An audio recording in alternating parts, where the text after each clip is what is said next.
오늘 우리에게 주신 하나님 말씀은 누가복음 3장 7절부터 9절까지의 말씀입니다. 요한이 세례받으러 나오는 무리에게 이르되 독사의 자식들아 누가 너희에게 일러 장차 올 진노를 피하라 하더냐. 그러므로 회개에 합당한 열매를 맺고 속으로 아브라함이 우리 조상이라 말하지 말라. 내가 너희에게 이르노니 하나님이 능히 이 돌들로도 아브라함의 자손이 되게 하시리라. 이미 도끼가 나무 뿌리에 놓였으니 좋은 열매 맺지 아니하는 나무마다 찍혀 불에 던지리라. 아멘. 안녕하세요. 최영란 목사입니다.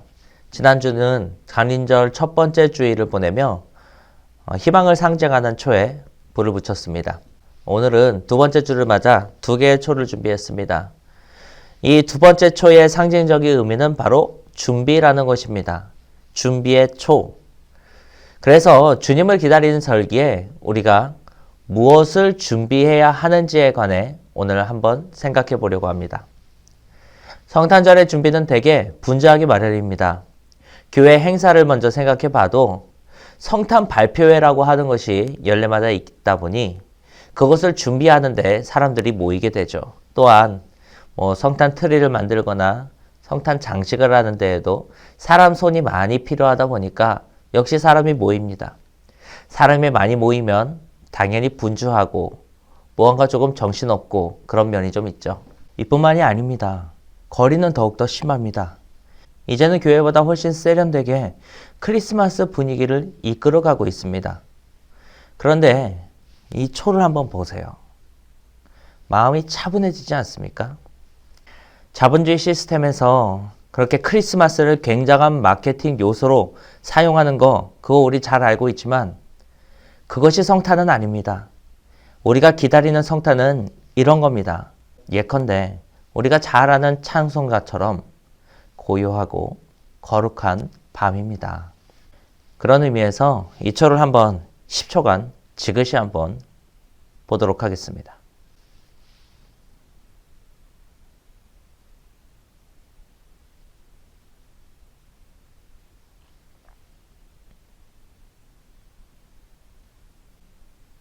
네, 이제 차분히 가라앉은 우리의 마음 속에 한번 물어봅시다. 주님이 오심을 기다릴 때 우리는 무엇을 준비해야 하겠습니까? 성경을 보니까 주님이 오심을 기다리는 사람들이 무엇을 하고 있었는지 또 무엇을 하도록 시키고 있는지 그것이 잘 드러나 있는 대목이 있었습니다. 그게 바로 우리가 오늘 같이 읽은 본문입니다. 먼저 세례 요한에 관하여서 소개해 드리자면 그는 예수님의 친척으로서 예수님보다 고작 몇 달 더 먼저 태어났습니다. 누가복음 1장에 가보면 요한에 관한 에피소드들이 기록되어 있는데 요한의 아버지 사가랴에게 천사가 찾아왔습니다.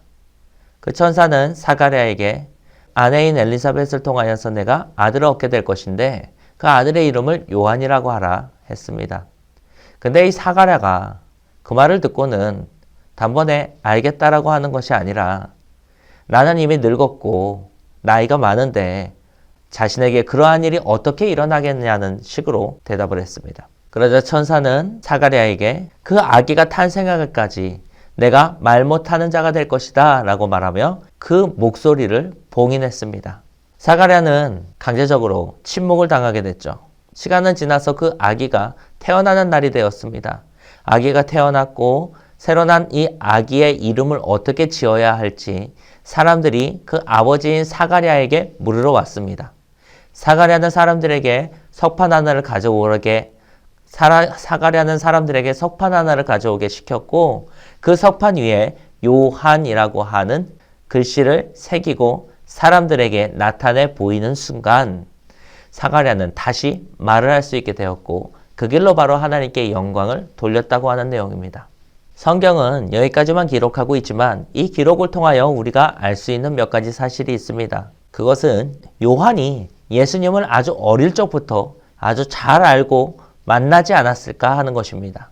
마리아가 임신한 중에도 엘리사벳을 찾아갈 수 있었던 것을 보면 임신한 사람이 걸어갈 만한 거리다. 가깝다는 뜻이죠. 아주 신생할 때야 당연히 서로 보는 것이 어렵겠지만 어느 정도 자란 후에는 둘 간의 교류가 분명히 있었을 겁니다.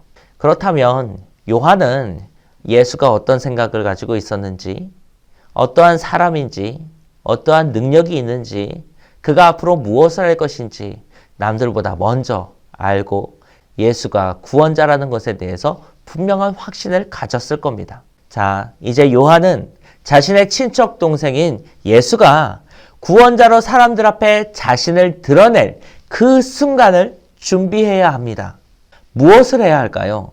탄생에 관한 그 신비로운 이야기를 사람들에게 퍼뜨릴까요? 아니면 굉장한 분이 오신다고 바람을 잡아야 될까요? 왜 사람들로 하여금 그 기대감을 심어주어서 예수가 자신을 드러냈을 때 모든 사람들이 그를 주목할 수 있게 만들 수도 있지 않습니까? 그런데 요한은 이런 것 말고 다른 것을 준비하려고 합니다. 바로 주님이 우리에게 오신 그 목적을 이루기 위한 한 단계 전에 포석을 마련하는 일입니다. 이를 위하여서 요한은 사람들에게 회개하라 라고 외쳤습니다. 사람들로 하여금 이 말을 듣고 자기 안에 있는 죄를 들여다보게 하려고, 그래서 자기 안에 있는 죄를 발견하고 더 나아가 그것을 참회하여 우리에게 너희는 거룩하라 라고 말씀하신 하나님의 명령을 떠올리게 하는 겁니다. 왜 그렇습니까? 지금 그들의 관심은 그 영적인 구원에 있지 않았기 때문입니다. 그들의 관심은 언제쯤이나 우리가 평화로운 우리의 삶을 유지할 수 있을까? 언제쯤에야 로마인의 간섭에서 완전히 벗어날 수 있을까? 언제쯤에야 내가 행복을 누리며 살 수 있을까? 여기에 그들의 관심이 온통 가 있었기 때문입니다. 이러한 그들의 관심을 그 영혼의 구원에 관한 관점으로 바꾸어 놓기 위하여서 요한은 사람들로 하여금 회개하라 라고 외쳤던 것입니다. 세례 요한을 통해서 보는 준비라고 하는 것은 다른 것이 아니라 우리 인생의 목적, 그 마음의 방향, 그것들을 다시 세우는 것입니다.